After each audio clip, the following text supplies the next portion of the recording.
시편 114편 1절부터 8절까지입니다. 이스라엘이 애굽에서 나오며 야곱의 집이 방은 다른 민족에게서 나올 때에 유다는 여호와의 성소가 되고 이스라엘은 그의 영토가 되었도다. 바다는 이를 보고 도망하며 요단은 물러갔으며 산들은 수양같이 뛰놀며 작은 산들은 어린 양같이 뛰었도다. 바다야 네가 도망하면 어쯤이며 요단아 네가 물러가면 어쯤인고 너희 산들아 수양같이 뛰놀며 작은 산들아 어린 양같이 뛰놀면 어쯤인고 땅이여 너는 주 앞 곧 야곱의 하나님 앞에서 떨지어다. 제가 반석을 변하여 못이 되게 하시며 차돌로 샘물이 되게 하셨도다.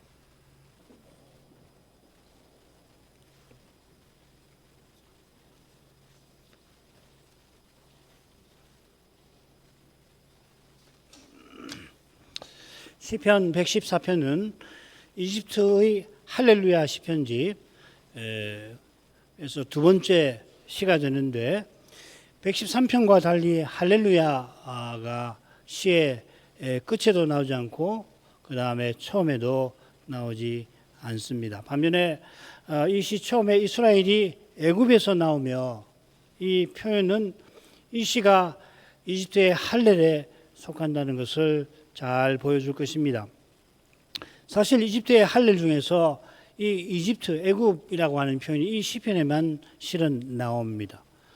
물론 이 시는 이집트에서 나온 그 사건만 아니라 가나안에 들어간 사건도 물론 다루지요. 두 사건은 바다와 요단 강을 건넌 일을 통하여 이루어졌습니다. 이스라엘이 바다와 강을 건널 때에 산들과 작은 산들이 뛰놀았습니다. 요컨대 여호와의 구속 사건은 만물과 땅에 결국 열방과 관련되어 있음을 암시합니다. 줄거리를 보죠. 8절인데 두 절씩 나눌 수가 있습니다. 1, 2절 출애굽 때 유다는 여호와의 성소가 되고 이스라엘은 그의 영토가 되었다 하는 거고요. 3, 4절은 바다와 강 그리고 산들과 작은 산들이 여호와의 구속 사건에 떨며 즐거워하였다 하는 것이고 5, 6절은 그 사실에 대하여 시인이 질문을 던지는 것입니다. 그리고 7, 8절은 땅이 야곱의 하나님 앞에 떨지어다 명령하고 그 이유가 이어집니다.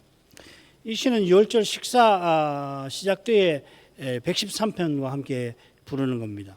이 114편을 부를 때 구약 성도들이 어떤 심정이었을까 생각해 보게 됩니다. 필시 그들의 마음은 출애굽부터 가나안 입성까지 여호와께서 행하신 놀라운 사건들을 떠올리면서 여호와의 구속을 감사하였을 겁니다. 그 감사는 무엇보다도 유다가 여호와의 성소가 되고 이스라엘이 여호와의 영토가 된 사실과 붙어 있었을 것입니다. 아울러 시인이 땅들어 야곱의 하나님 앞에서 떨라 하는 이 명령에 그들이 감사할 이유가 암시되어 있습니다. 언약 백성이 살아가는 땅, 이 세상에서 여호와께서 어떠한 구원을 이루시는지 우리는 시편 119편 끝에서 살폈습니다. 하늘보다 높으신 여호와께 스스로 낮추어서 땅을 살피심으로 자기 백성을 보호하십니다. 여호와께서 이스라엘을 이집트에서 나오게 하실 때 이집트 백성만 아니라 가나안 백성도 떨게 하셨습니다. 어느 나라도 심지어 바다와 강도 여호와께서 행하시는 길을 가로막지 못하게 하셨습니다. 이러한 교훈이 포로에서 돌아온 이 백성들에게 또한 오늘날 우리에게도 큰 위로와 격려가 될 것입니다. 1, 2절 가겠습니다. 이스라엘이 애굽에서 나오며 야곱의 집이 방은 다른 민족에게서 나올 때에 유다는 여호와의 성소가 되고 이스라엘은 그의 영토가 되었도다. 시인은 시내산 언약의 전문을 이 두 절에서 아름답게 요약합니다. 이스라엘이 애굽에서 나온 것은 시내산에서 여호와와 언약을 맺기 위함입니다. 출애굽기 19장 4절이 그것이죠. 이 언약 체결은 여호와께서 이스라엘을 자기 소유 삼으신 일입니다. 5절입니다. 자기 소유로 삼으셨다는 것은 여호와께서 만왕의 왕으로서 친히 이루고자 하시는 그 고귀한 뜻에 그들을 쓰시기 위함입니다. 그 내용이 6절입니다.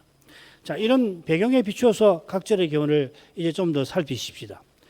이집트에서 나온 이스라엘을 야곱의 집이라고 불렀습니다. 왜 야곱의 집이라고 했을까? 마지막 단락에 7절이죠. 거기 보면 야곱의 하나님이라고 하는 표현이 나오고 거기에 관련된 내용과 물론 붙어 있을 겁니다. 이 성호, 야곱의 하나님이라는 성호가 구약 성경에서 자주 나오지 않습니다. 그러니까 이스라엘 아브라함의 하나님, 이삭의 하나님, 야곱의 하나님 그렇게 말고요. 야곱의 하나님하고 단독으로, 그러니까 아브라함의 하나님, 이삭의 하나님, 야곱의 하나님 꽤 나오죠. 그렇게 말고 야곱의 하나님으로만 단독으로 나오는 경우가 사실 별로 없어요. 아브라함의 하나님, 이삭의 하나님은 더 없고요. 실은 그 둘에 비해서는 야곱의 하나님 칭호가 좀 많은데 그래도 많지 않습니다. 대부분 시편에 나오고 있습니다. 그리고 이사야나 미가서 이런 데도 몇 번 나옵니다. 땅들어 야곱의 하나님 앞에 떨라고 하는 명령이나 이사야의 예언처럼 이 야곱의 하나님이라고 하는 성어는 이스라엘의 포로 생활과 특별히 관련되어 사용됩니다. 이게 중요한 관찰이라고 생각돼요. 이것은 야곱이 아버지를 속인 잘못으로 고향에서 쫓겨난, 마치 포로처럼 쫓겨난, 이 포로됐다는 말이 쫓겨났다는 말이죠. 엑사이어 영어로 하면은 쫓겨난 사실과도 어울립니다. 이스라엘이 야곱처럼 애굽에서 종으로 살았는데 여호와께서 그들을 거기서 구속하셨습니다. 자, 이런 점에서 이 시편은 포로에서 돌아온 백성들을 위한 시라고 볼 수도 있겠습니다. 이게 언제 쓰인지는 아무도 몰라요. 누가 쓴지도 모릅니다. 사실은 아마 누가 썼을 거다 짐작하겠지만 제5권에 이 시가 배치되어 있다 하는 거, 그리고 113편부터 118편에 있다라고 하는 이것은 이 포로에서 돌아온 백성들을 특별히 위한 것이다 이렇게 볼 수가 있다는 거죠.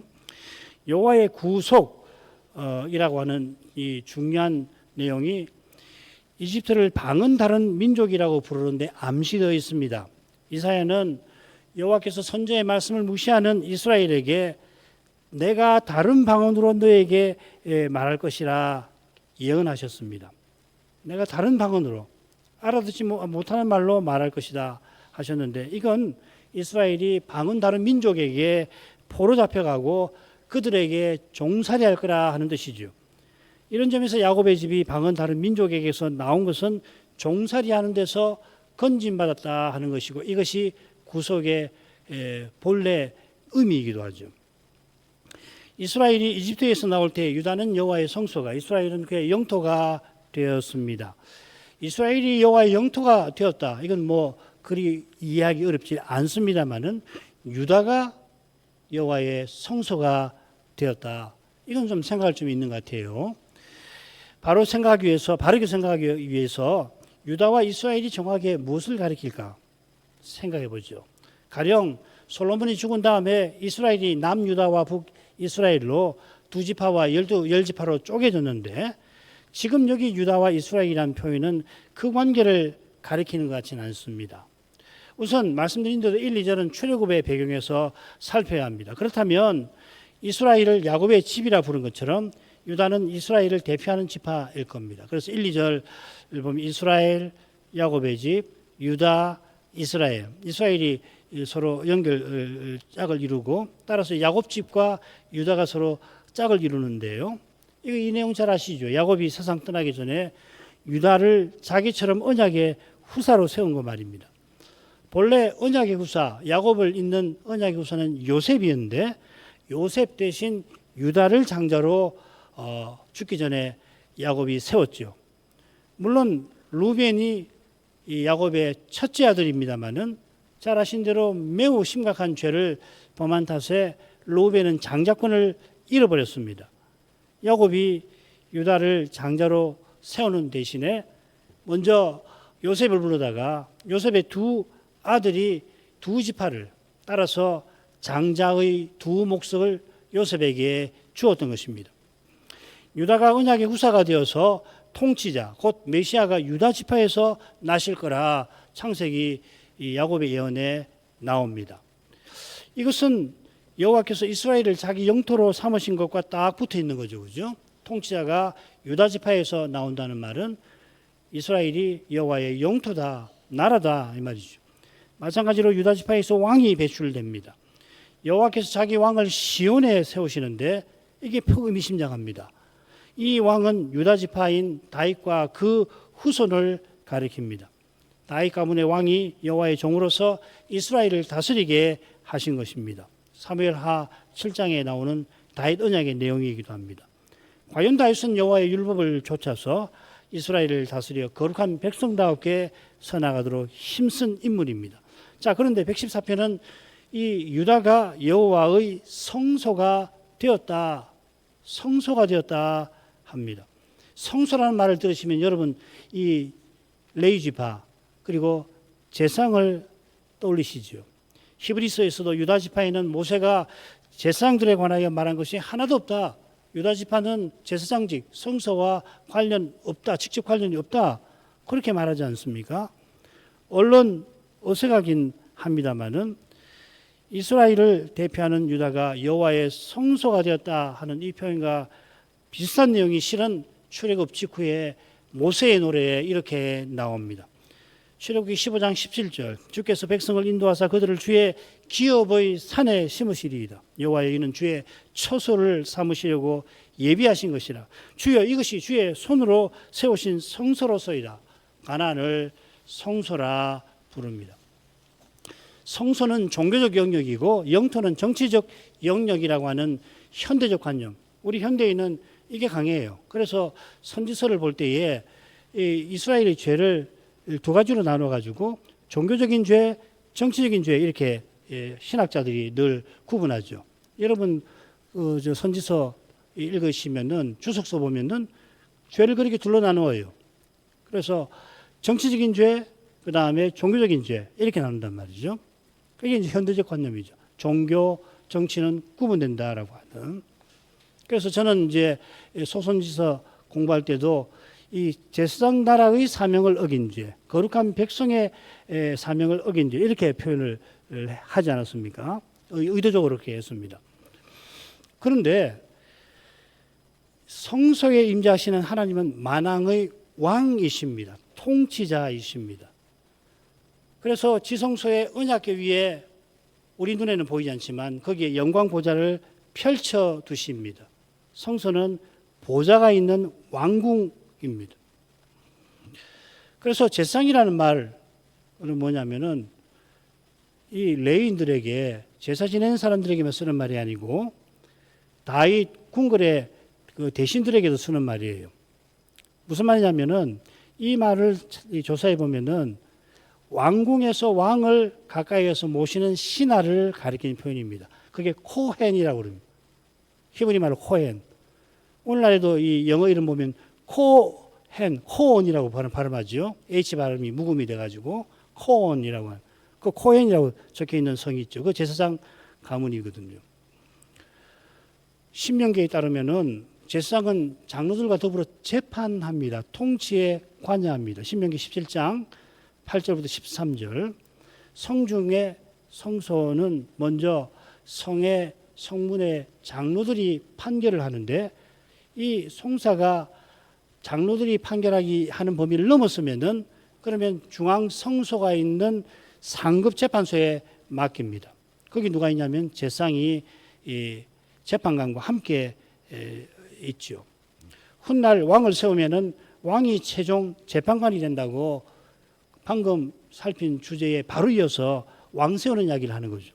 아까 그 신명기 17장 8절부터 13절이 지방에서 먼저 송사를 하고 힘들면은 이 성소가 있는 그곳으로 가져가서 거기 제사장과 재판장들에게 최종 판결을 받으라 이렇게 되어 있죠. 그게 13절까지예요.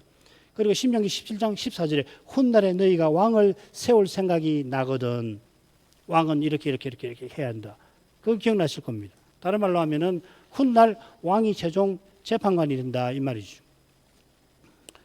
물론 왕은 만왕의 왕 여호와를 섬기는 종으로서 가령 전쟁을 치를 때에 여호와의 뜻을 여쭙습니다. 이때 그는 에봇 입은 대지상을 통하여 여호와의 뜻을 묻지요.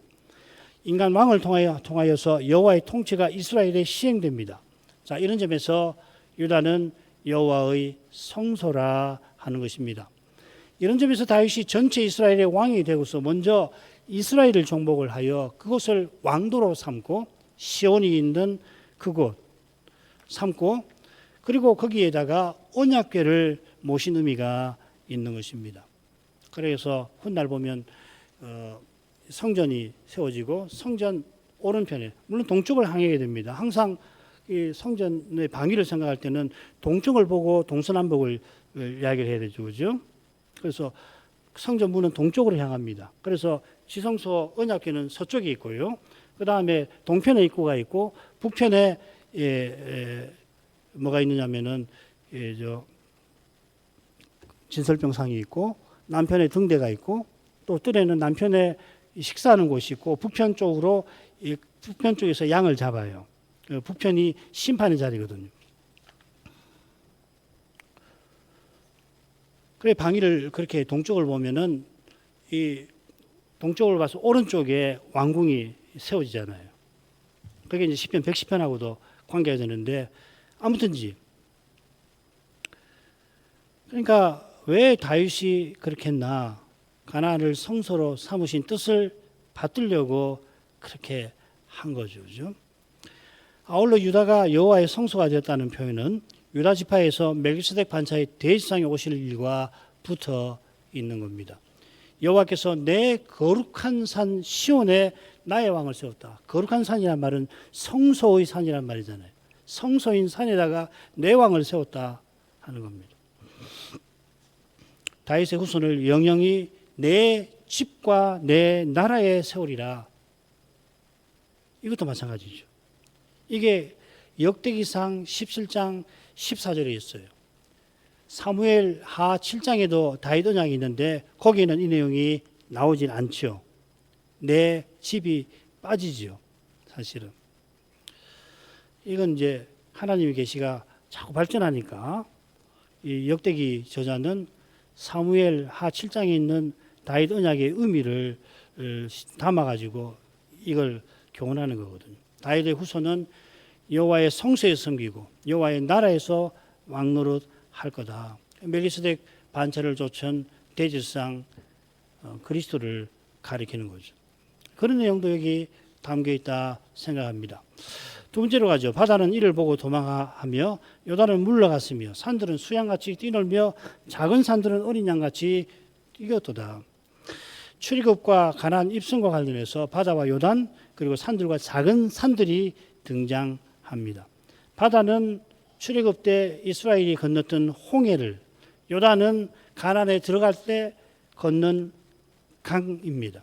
산들과 작은 산들은 아마도 출애굽과 가나안 입성 사이 광야 생활과 관련될 텐데 그게 8절의 내용이기도 하죠. 특히 시내산 언약 체결을 가리키는 것 같습니다. 여호와께서 이스라엘과 언약을 세우고 이루시려고 그들을 이집트에서 건지시며 가나안에 들이셨습니다. 그런데 바다와 요단은 물러가고 도망치고 물러가는 부정적인 반응을 보이고 산들과 작은 산들은 뛰놀고 뛰는 긍정적인 이 춤춘다는 말이거든요. 긍정을 보입니다. 바다와 요단은 언약 백성이 가는 길을 막는 장애니까 물러가야 했고 산들과 작은 산들은 여호와께서 임재하시며 말씀하시는 것을 보여주고 드러내는 그런 밝은 역할을 맡고 있다 할 수 있겠습니다. 시니까요. 바다는 이를 보고 도망하였습니다. 오문은 이라는 말이 나오질 않고 보고 도망하였다 했습니다. 바다가 도망하였다, 이 의인화한 건데 이 의인화한 것이 사건의 의미를 담아내는 것이죠. 그처럼 본다는 것도 마찬가지일 겁니다. 뭐든지 삼킬 듯이 도도한 바다가 도망한다는 것은 여호와께서 강한 동풍을 불게 하신 사실을 묘사한 것입니다. 얼마나 강한지 바닷물이 둘로 나뉘었고 마침내 묻이 드러났습니다. 이는 창조의 셋째 날 여호와께서 바다를 명하사 한 군데에 모이게 하사 묻이 드러나게 하신 그 일을 떠오르게 합니다. 바다도 뭇도 여호와께서 지으신 피조물이니까 명하신 대로 모이고 드러난 것입니다. 그처럼 동풍 들어 불라 하셔서 홍해물이 갈라지게 하신 겁니다.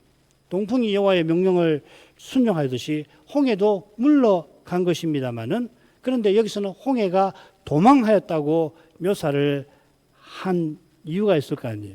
그거는 인생의 죄로 자연이 살기 힘든 곳이 되어 버린 것을 암시하는 것이겠죠. 뭐 홍해는 나쁜 놈이고 그 다음에 동풍은 착한 놈이고 뭐 그런 거 아니잖아요. 시니까 그죠. 아담의 죄로 땅이 저주받아 사람이 먹을 음식 구하기가 힘들어지게 된 것처럼 이스라엘이 약속의 땅으로 가는 길에 홍해가 가로막고 있었습니다. 홍해가 인격체가 아니니까 내가 이스라엘의 행진을 내가 막아버리라 했을리 만무합니다. 타락 후에 하나님께서 죄인을 구원하시는 일에 마귀와 세상과 육신이 장애와 방해를 놓는 겁니다. 그처럼 이스라엘이 언약을 이루는 길에 열방이 대적합니다. 시편 2편 1절부터 3절. 제가 이걸 다 설명하지 않았는데 이 시 배경에는 시편 2편이 있는 것 같아요. 1절부터 3절이 특별히 이 배경에 깔려 있는 것 같습니다. 떨고 즐거워하는 것 말이에요. 이런 배경이 있어 성경에서 바다는 열방의 상징으로 등장하곤 하죠. 사실 바다는 도망했습니다마는 열방은 도발하였습니다.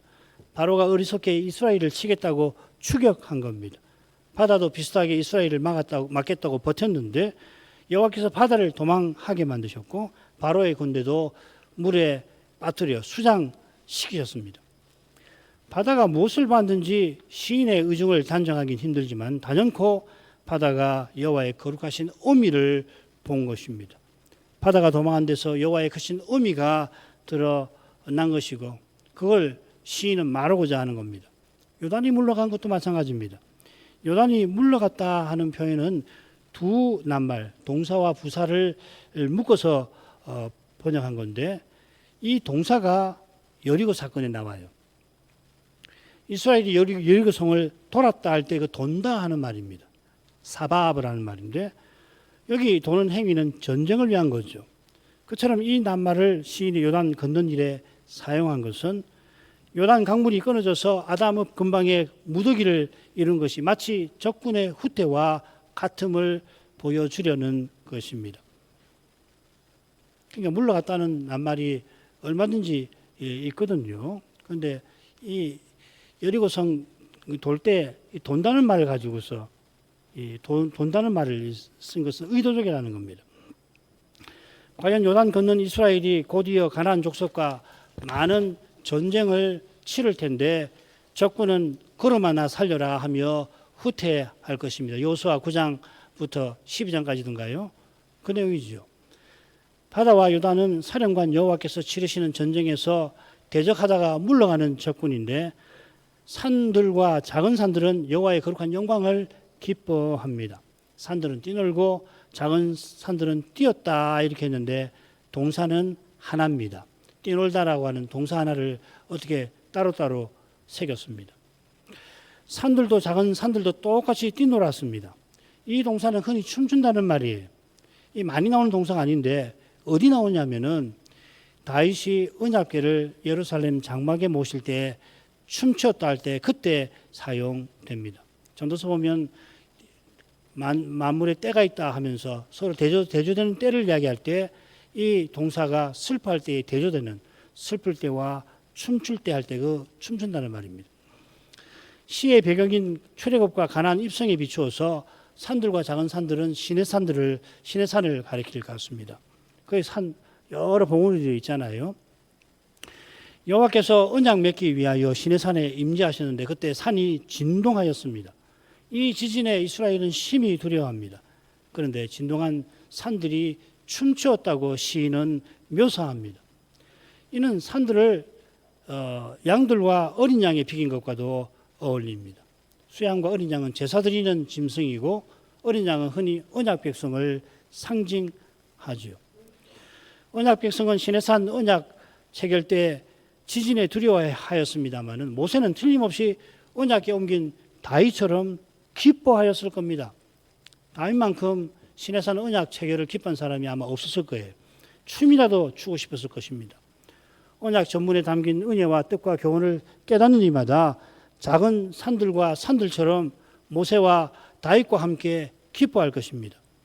그처럼 아버지께서 아들을 아끼지 않고 내어주신 이 사랑을 참으로 맛보는 사람은 하나님이 그리스도 안에서 새 언약을 세우신 이것을 실로 즐거워할 것입니다. 중세 말기 루터가 중세 말기 가톨릭 교회의 형편을 바벨론 유수 포로 생활에 비겼듯이 우리 시대 교회는 그보다 심각한 상태에 처해 있다 할 것입니다만은 새 언약의 중보자이신 그리스도를 전심으로 바라는 이들은 이 시대에도 그 어려운 형편에서도 성신 안에서 평강과 희락을 누리게 하실 것입니다. 이것이 중요해요. 그 다음으로 가죠. 바다야 네가 도망하면 어찌미며 요단아 네가 물러가면 어찌미인고 너희 산들아 수양같이 뛰놀며 작은 산들아 어린 양같이 뛰놀면 어찌민고. 시인은 이 단락을 어떻게 시작하냐면 너에게 무엇이었느냐 하고 시작됩니다. 마르카 아주 쉬운 낱말인데요. 무엇이었느냐 너에게 이렇게 되어 있습니다. 이어 바다야 하고 마치 자기 앞에 불러 세워놓고 놓듯이 하고는 바다 네가 도망한 그게 너에게 무엇이었느냐 하고 묻습니다. 똑같이 요단에게 그 다음 산들과 작은 산들에게 차례로 질문합니다. 설마니 시인이 바다와 요단 산들과 작은 산들의 대답을 기대하고 물었을 리 없습니다. 가령 여호와께서 하늘과 땅을 증인 삼아서 하늘이여 들으라 땅이여 귀를 기울이라 하시며 이어서 베푸시는 그 말씀이 얼마나 중요한지 사람들에게 강조하시듯이 영원히 있는 사람이 볼 때 영원히 있는 하늘과 땅을 증인 삼아 가지고서 여호와 하나님께서 이제 내가 하는 말은 중대하다 하시듯이 시인도 여호와의 위대한 구속 사건들에 쓰인 바다와 요단강 산들을 불러서 이 사건들이 얼마나 중요한지를 우리에게 일깨우려 하는 것입니다. 7절의 시인의 의중이 그 거룩한 의중이 더욱 분명해질 것입니다. 여호와께서 홍해와 요단을 말리신 일이 가나안 족속들과 그들의 모든 왕을 심히 두렵게 만들었죠. 여호수아 2장에도 나오고 지난 시간 살핀 5장 1절에도 나옵니다. 그 마음이 높고 정신을 잃었다고 여호수아가 표현했습니다. 왕들인데 전쟁도 하기 전에 이미 전의를 상실하였다 하였습니다. 왕들이 전의를 상실했으면 백성은 말할 것이 없겠습니다. 그런데 가나안 백성과 왕들은 왜 정신을 잃었느냐? 이스라엘 자손 때문에 정신을 잃었다 이렇게 기록해 놓았습니다. 바다와 강을 마른 땅처럼 걷는 이 일이 하나님이 행하신 일이라고 그들이 이야기를 듣고서도 그들은 자기들과 다를 바 없는 자기들보다 소수인 이스라엘 백성 때문에 죽음의 두려움에 사로잡힙니다. 시인이 바다와 요단에게 내게 무엇이었느냐 물은 것은 결국 이 놀라운 일을 들은 이들에게 그 일 행하신 하나님이 어떤 분이신지를 깨닫게 하려 하는 것입니다. 하나님이 얼마나 크신 분인지 얼마나 거룩하신 분인지 깨닫고서 하나님께 돌이키라 하는 것입니다. 그게 7절의 권면입니다. 물론 시인이 언약 백성들로 여호와의 거룩한 백성을 영광을 보게 하려 했겠습니다마는 그들이 자기처럼 세상을 대하게 그러니까 백성들을 자기 편에다 놓고서 나와 함께 세상을 이게 당당하게 묻자 이렇게 하는 것 같습니다. 특별히 포로 생활에서 돌아온 이들이 자기네를 지배하는 세상 제국을 두려워하지 말고 이 세상 제국도 마음대로 다스리시는 여호와를 경외하라고 이 시는 교훈하는 것입니다. 여호와께서 전능하신 능력으로 시내산에서 맺으신 언약을 포로 이후에도 여전히 이루고 계시는 것입니다. 사람의 눈에는 포로 이후 이스라엘 삶은 다윗과 솔로몬 시대에 비해 초라하기 짝이 없습니다. 포로에서 돌아와서 겨우겨우 그것도 미루다가 책망을 받고서 성전을 세웠는데 솔로몬 성전에 비하면은 그 성전이 보잘것 없었던 것과 같습니다. 이스라엘의 삶은 과연 실제로 그랬겠습니다마는 그러나 그 성전에 임재해 주시는 여호와께서는 놀랍게도 다윗 시대보다 솔로몬 시대보다 더 위대한 일을 그 성전에서 이루고 계셨습니다. 믿음의 눈이 있어 이 신비를 보는 이는 언약 세우신 일로 산과 작은 산들이 뛰놀았듯이 그 마음에 잠든 기쁨을 맛보았을 줄 믿습니다. 마지막으로 가죠. 땅이여 너는 주 앞 곧 야곱의 하나님 앞에서 떨지어다. 저가 반석을 변하여 못이 되게 하시며 차들로 샘물이 되게 하셨도다. 바다와 강, 산들과 작은 산들에게 묻던 시인이 이번에는 땅을 불러서 명령합니다. 이 땅은 물론 바다와 강, 산들, 작은 산들을 아우르는 것이겠습니다만 동시에 한 걸음 더 나아가 온 세상을 가리키는 것 같습니다. 온 세상은 물론 온 세상 사람을 뜻하겠죠. 앞서 바다와 요단 산들과 작은 산에 관한 단락에서 의인화를 통해서 우리는 이 점을 이미 생각했습니다. 바다와 요단 산들과 작은 산들이 마치 사람인 듯이 의인화한 것은 결국 사람이 여호와의 크신 행사를 귀한 일을 행하신 그 크신 하나님을 어떻게 대해야 할 건가를 교훈한 겁니다. 주 앞에서 곧 야곱의 하나님 앞에서 떨라고 명령합니다. 여기 주 아도온이라는 말인데 시편 110편 다윗이 자기 주 할 때에 내 주 할 때 똑같이 단수입니다. 구약에서 하나님을 주라고 부를 때 흔히 장엄 복수형을 쓰죠.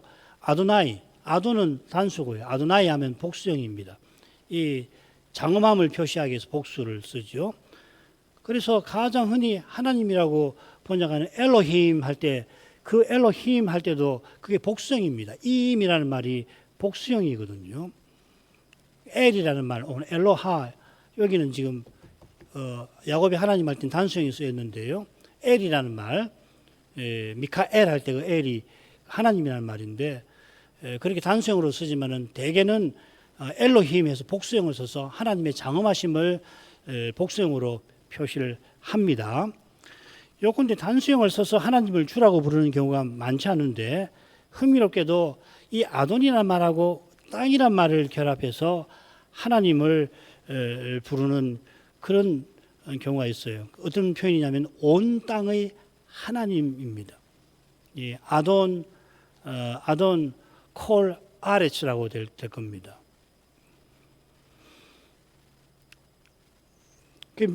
이 하나님을 주라고 부르는 경우가 많지 않거든요. 단수형을 써서 제가 다 해라 부르지 않았는데 열 몇 번, 한 12번 정도 되는데 절반 정도가 어디에 나오냐면 온 땅의 주라고 하는 표현으로 나옵니다.